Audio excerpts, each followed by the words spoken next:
Ministério Apostólico De Volta à Palavra apresenta De Volta à Palavra, com o Bispo Alexandre Rodrigues. Uma voz profética, preparando o caminho para a segunda vinda de Cristo.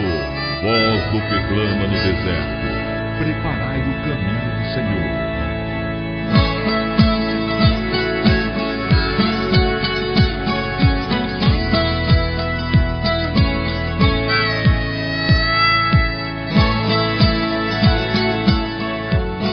Então, clamando, disse: Pai Abraão, tem misericórdia de mim e manda a Lázaro que molhe em água a ponta do dedo e me refresque a língua, porque estou atormentado nesta chama. Disse, porém, Abraão: Filho, lembra-te de que recebeste os teus bens em tua vida e Lázaro igualmente os males. Agora, porém, aqui ele está consolado, tu em tormentos, e além de tudo, está posto um grande abismo entre nós e vós, de sorte que os que querem passar daqui para vós outros não podem, nem os de lá passar para nós. Então que constrói-se diante de nós uma imagem, ainda que pálida, deste lugar. Diz: olha, tu estás aí, o rico, em tormento. Não entremos no mérito do tormento, tá bom? O objetivo é que vocês entendam que há um estado consciente após a morte daqueles que vão para lá. E nós estamos daqui. E entre nós e vós há um abismo posto, de sorte que os daqui não podem passar para aí e os daí não podem passar para cá. Então nós podemos observar que existe um lugar espiritual para onde vão as almas, os espíritos de todos os que morrem. Este lugar, que aqui na minha versão atualizada está inferno, na sua talvez possa estar Hades, numa outra, quem sabe, poderia estar além, né? Essa palavra no hebraico é Seol, e no latim é inferno, e no grego é Hades. São três palavras que estão em três línguas diferentes, porém falam do mesmo lugar. Em hebraico Seol, em grego Hades e em latim inferno. Inferno porque aponta para onde ele está. Inferno é inferior, está abaixo de nós. Inferno vem de inferior, vem de interno, tudo apontando para esses aspectos interiores, não é? Então nós vimos aqui que neste lugar onde estão esses que já morreram, há um lugar chamado lugar de tormento, há um lugar chamado lugar de descanso, e entre estes dois lugares, um abismo. Olha, vejam, talvez dizem: pastor, mas isso aí é uma metáfora, isso aí seria apenas uma figura de linguagem, para falar de uma outra coisa. Até houve um pregador, até proeminente, relativamente falando nos dias de hoje, fala assim: olha, isso é uma metáfora, de tal sorte que Jesus fala uma mentira para ilustrar uma verdade. Isso é um absurdo, né? Porque ele não acredita que haja alma, porque essa pessoa é adepta da teoria do intervalo, ele acha que não tem lugar, ele fala: não, ele criou uma mentira para falar de uma verdade. Não, ele fala de uma verdade absoluta, real, talvez para ilustrar a partir da verdade, uma verdade eterna e superior. Aí sim, as parábolas, elas partem de verdades menores para expressar verdades maiores. Nunca uma parábola pode ser centrada numa mentira. Nunca. Bem, então, vocês podem verificar que há diante de nós a imagem deste lugar chamado Hades, Seol, inferno. Eu sei que nós aprendemos, e todos vocês aprenderam, que inferno é o lugar de tormento, né? Não aprenderam assim? Ah, vai para o inferno. Olha, tu me respeita, viu?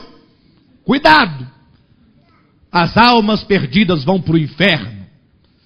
Não é assim que dizem? Mas calma. Eu sei que nós recebemos muitas coisas da nossa vida pregressa, por onde passamos, que nós não verificamos a origem. Eu não quero que você se assuste. Eu apenas estou dizendo uma questão linguística. A palavra Hades é a palavra grega que equivale a Seol na língua hebraica e que equivale, por sua vez, a inferno na língua latina. De sorte que Seol, Hades e inferno refere-se ao mesmo lugar.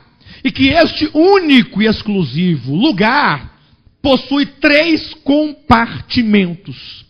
Um onde estava o rico, chamado lugar de tormento. Eu não quero entrar nos méritos desse tormento, desse fogo, dessa chama, que há muitas controvérsias, mas está lá.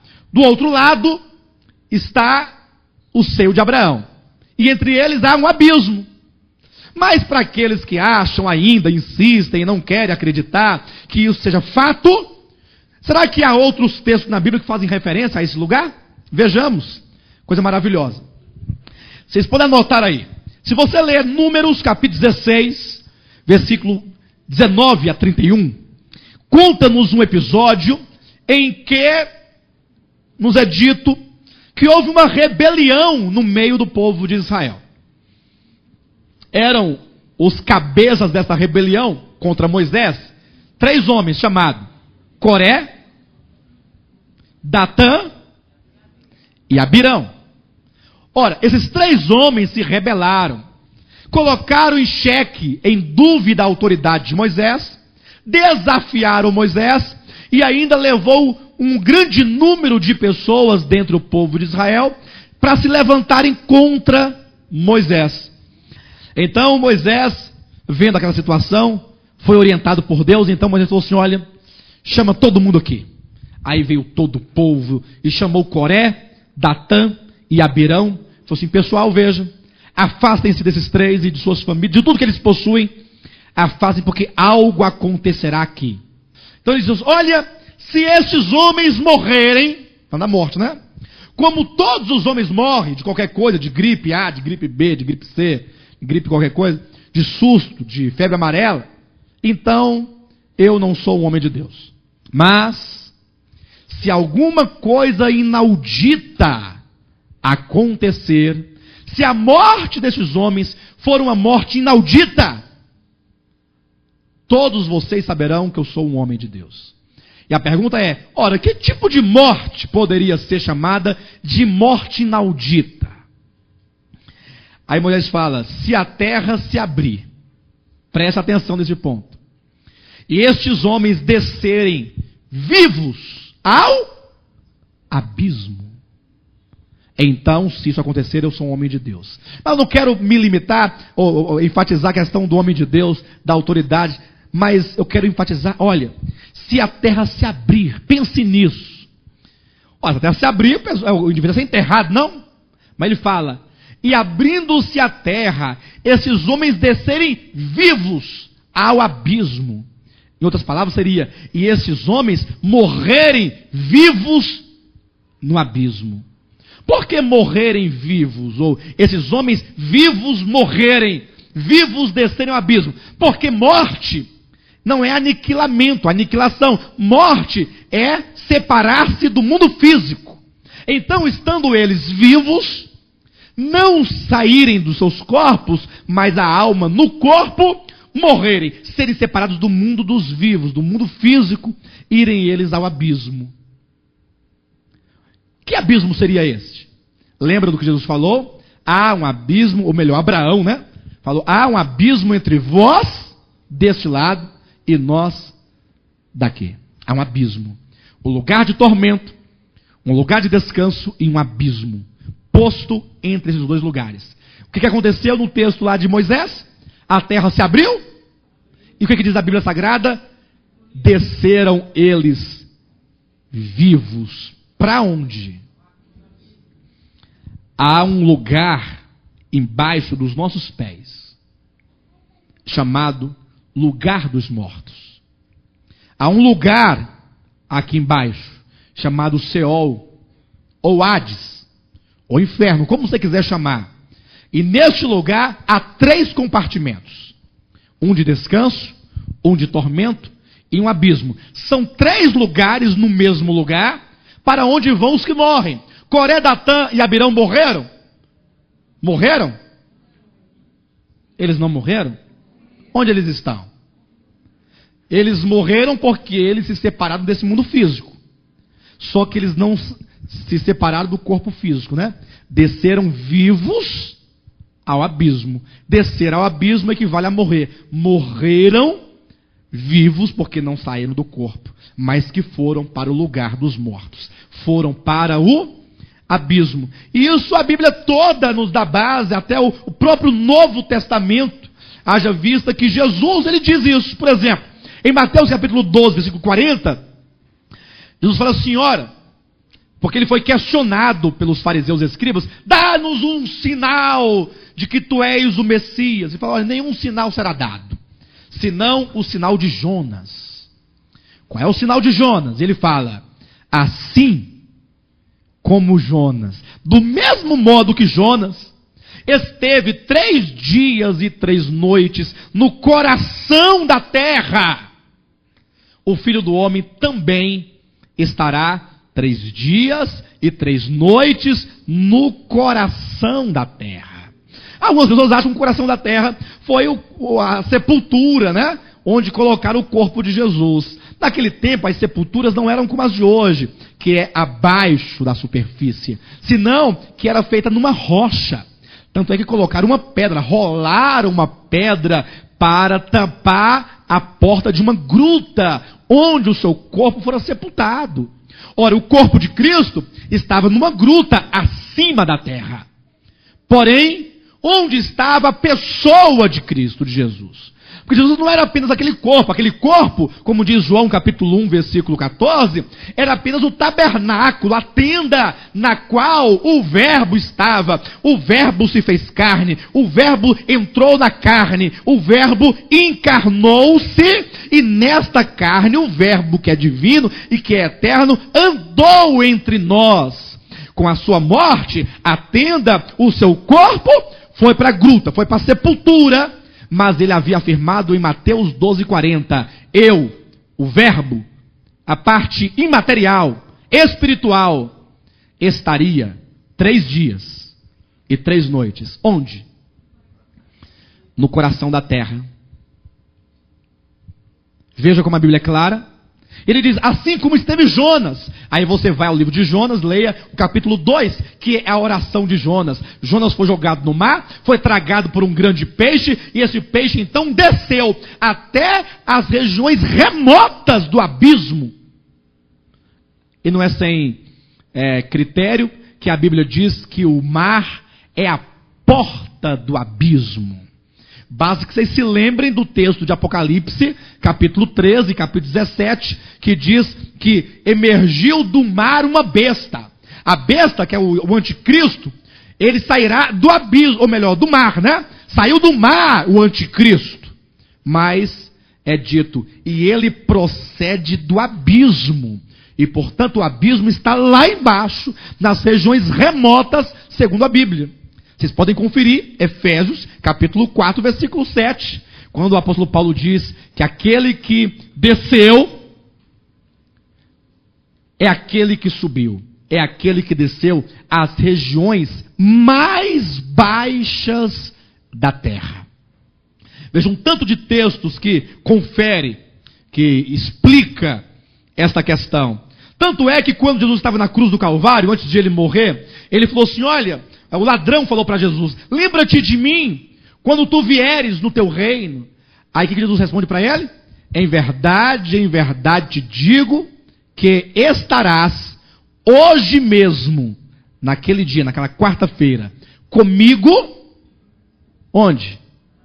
No paraíso. Eu pergunto, o ladrão esteve com Jesus no paraíso naquele dia? Sim ou não?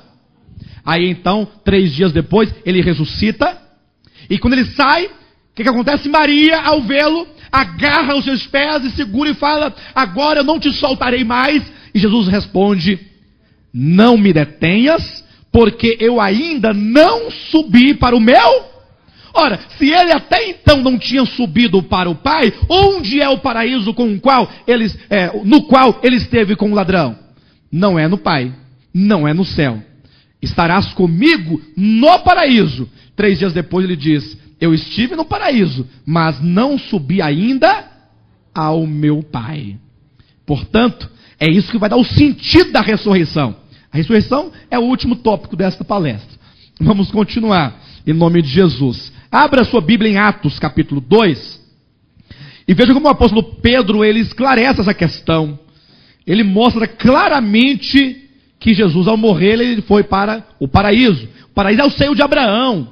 O paraíso é o lugar de descanso, que fica de frente ao lugar de tormento, separado pelo grande abismo.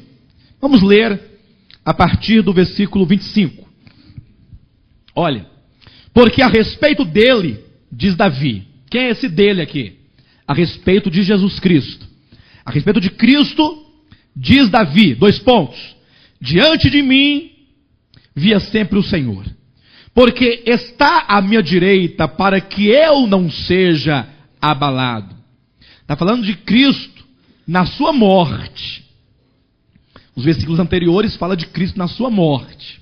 Então Davi, falando a respeito de Jesus na sua morte, diz profeticamente que o Pai estaria ao lado do Filho para que ele não fosse abalado. Versículo 26. Por isso, continua falando sobre Jesus, se alegrou o meu coração e a minha língua exultou. Além disso, também a minha própria carne repousará em esperança. Veja como ele diz, a minha própria carne, ou seja, o corpo dele repousará em esperança, quer dizer que há uma esperança de que aquele corpo dele não seria consumido, corrompido pela morte, não seria destruído pelos vermes da morte. Versículo 27, porque não deixarás a minha alma na morte, nem permitirás que o teu santo veja, falando de Cristo na sua morte. Eu tenho certeza que talvez aqui tenha alguma versão bíblica que diz, e não deixarás a minha alma no Hades. Tem um ali? Tem outro aqui? Está vendo? Ó? O Hades é o lugar para onde vão quem? Os mortos. Morreu, tem que ir para o lugar dos mortos. Aguardar a ressurreição para o dia do juízo, para o juízo, né? Então, o próprio Jesus, tendo ele morrido, não podia ir para qualquer outro lugar, porque tendo ele sofrido a morte, deveria ir para o lugar dos mortos. Então é dito, porque não deixarás a minha alma na morte, ou não deixarás a minha alma no Hades, e nem permitirá que o teu santo veja a corrupção. Ou seja, o Pai não deixaria confinado o Filho para sempre no Hades, nem o seu corpo seria consumido pelos vermes. É a esperança da ressurreição de Jesus. Versículo 28. Fizeste-me conhecer os caminhos da vida, encher-me-ás de alegria na tua presença. Bem, então o próprio fato de em 1 Coríntios 15, versículo 20, falando sobre a ressurreição de Cristo, fala assim, olha, e Jesus Cristo, portanto, é as primícias dos que dormem, sendo ele ressuscitado dentre os mortos. Olha essa expressão, ele é ressuscitado dentre os, dentre quer dizer entre, ele estava junto com todos os mortos, e agora então ele sai de entre estes mortos em ressurreição para a vida. Tudo isso é para mostrar a todos que aqui estão, que quando a Bíblia fala da morte, fala portanto da separação dos elementos imateriais, alma e espírito, do corpo. O corpo é sepultado pelos parentes, porém o espírito e a alma vão certamente para o Hades, vão para o lugar dos mortos, até o momento em que o Senhor chamará todos eles em ressurreição para o dia do juízo. Poderia citar muitos outros textos aqui, né? Mas esses bastam devido ao tempo. A morte espiritual, a morte física e por fim a morte eterna. Se vocês lerem Apocalipse capítulo 20, versículo 14 e Apocalipse 21, versículo 8, esse texto fala que além da morte espiritual e além da primeira morte, que é a morte física, há o que a Bíblia chama de segunda morte, que é a morte eterna. Então a morte física é apenas a transição, mas a morte eterna é o resultado de o homem ter permanecido sempre morto para Deus. Agora, diante desses dessas verdades todas aqui apresentadas é convidar a todos a uma reflexão. Não refletir sobre a morte exatamente, mas mediante o caminho que nós estamos construindo sobre a morte, refletirmos sobre a vida. Porque muitos se preocupam com a morte e deixam de se preocupar com a vida.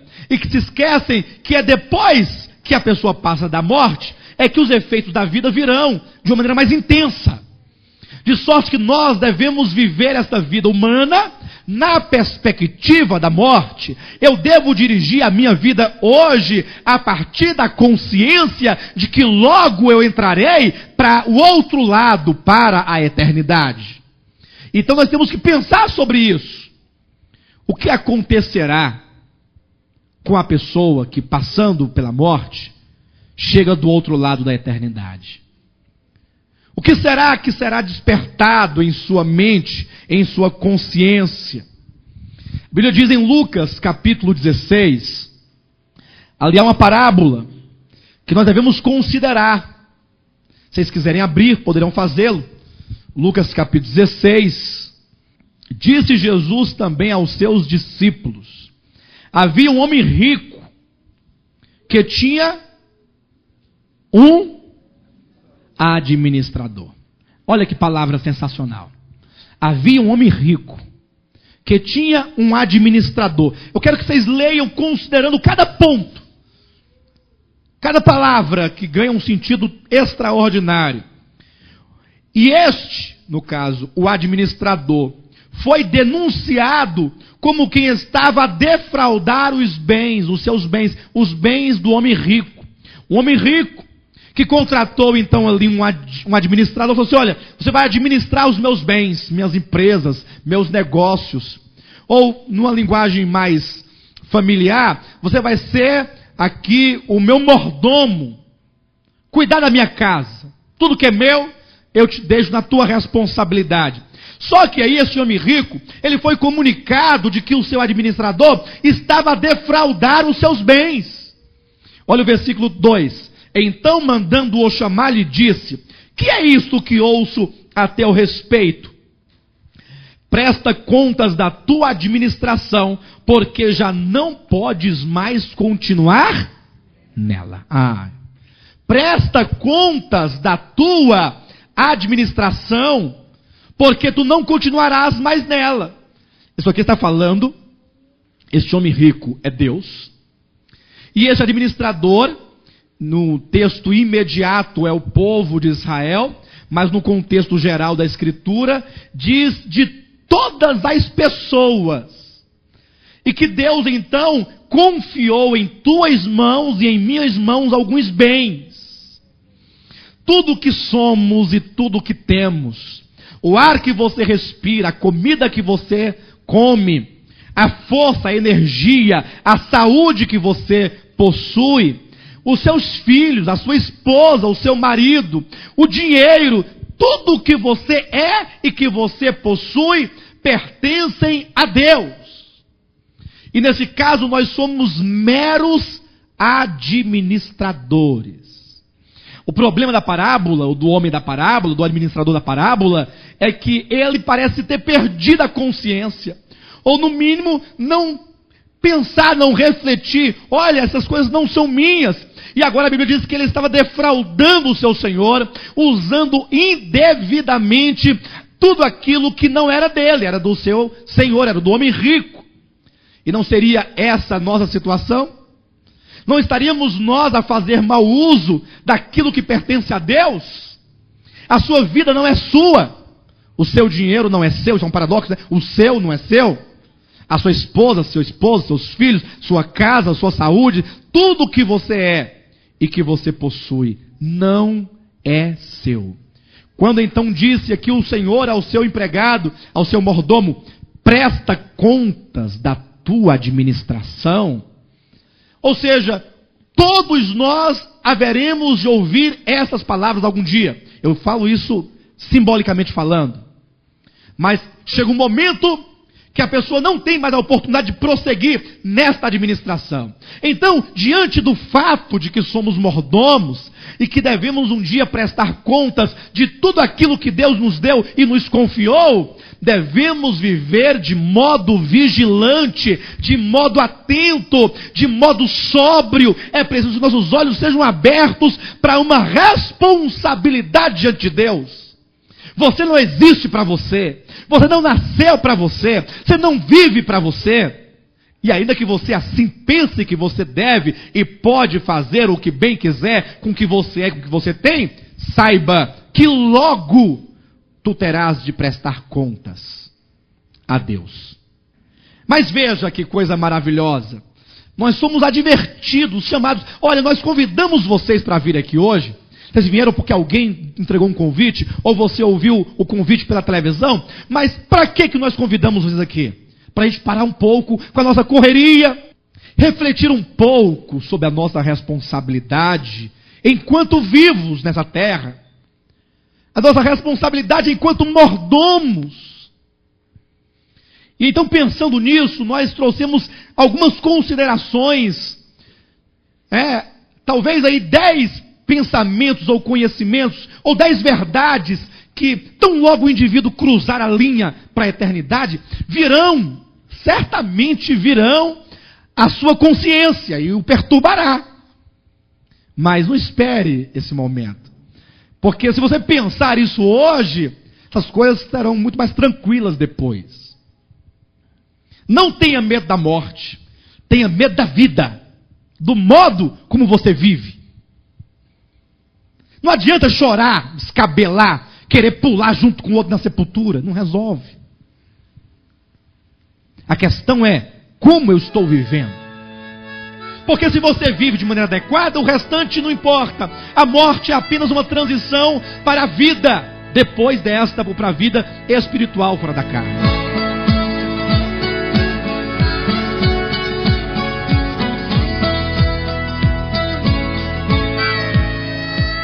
Os avisos e as mensagens que tanto eu ouvi serem pregadas eram verdade. Virá certamente a consciência de todos que saírem daqui para o outro lado. Era a verdade. Odre velho, vinho novo. As alianças de Deus para o cumprimento do seu propósito. Um livro de 202 páginas que tratam somente das duas alianças. Estamos aqui trazendo a vocês um livro que estabelecerá os princípios mais importantes para que você tenha uma compreensão clara da vontade de Deus nos dias de hoje. E nós não estamos aqui, na verdade, para comercializar, para vender livros para ganhar dinheiro. Todos os que conhecem o Ministério Apostólico de Volta à Palavra podem se certificar da verdade de Deus nos nossos corações e da nossa integridade em anunciar a palavra. Este não é um livro de autoajuda, 7 passos para a sua vitória, 7 chaves para conquistar a bênção, nada de autoajuda. O que nós trazemos aqui é uma necessidade de Deus para os dias de hoje. Na oportunidade de produzir este livro, Deus nos orientou que devíamos então trazer juntamente com este o volume daquele livro anterior que tem sido muito procurado, Dízimos e Ofertas à Luz da Bíblia, e portanto está neste mesmo volume, bastando que você vire do lado oposto e você terá então Dízimos e Ofertas à Luz da Bíblia. No único exemplar você tem os 2 livros. De um lado, Odre Velho, Vinho Novo, as alianças de Deus para o cumprimento do seu propósito, e do outro, Dízimos e Ofertas à Luz da Bíblia. 2 livros que ajudarão e muito a você a discernir melhor a vontade de Deus. E quero também estender nosso convite para você. Venham servir a Deus conosco. Está aí no seu televisor o nosso endereço, QNE 19, lote 40, Taguatinga Norte. Venha servir a Deus juntamente conosco e permitir que o Espírito Santo faça em nós uma grande obra de edificação e que nos prepare para aquele grande dia em que estaremos em pé diante do Senhor Jesus para a sua inteira glória. Que Deus nos abençoe. Eu aguardo por todos vocês. Fiquem na graça e na paz do nosso Senhor e Salvador Jesus Cristo.